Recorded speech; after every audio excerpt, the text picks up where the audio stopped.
Musag ka ta diri babaw sa bungtod mga kaidol ha, kay atong tanawon diri ang mga nagpalupad sa tabanog mga idol diri.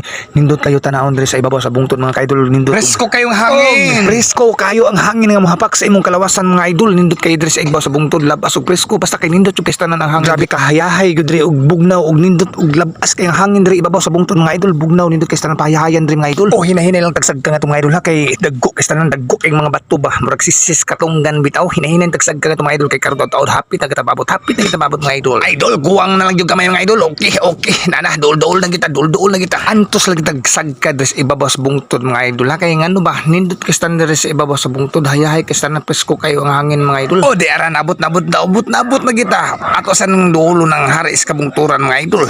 Di ara ang hari sa kabungturan. Uy, dili ba ako hari dire? Og diri na to makita ang mga nagpalupad sa mga tabanog o di ara ang mga alien nang lingkod ng mga alien mga idol sa punuan sa dakong akasya. Ako rin kapresko katinaw sa mga naong ni mga alien no. Tinaw kay tanan ba o presko sa kastanan ng hangin mga idol, o presko sa kata kung presko sa punuas kahoy nubanan sa mga naong sa mga alien nga naglingkod sa punuas kahoy. Okay mo diha mga yan manamo kaon niya o kay nakakaon mo tubawa pa butang Ako isa pa di shout out dahil sa tanang mga followers, viewers, subscribers o shout out dahil kay Simon Kent Linaw, kay Tran Linaw.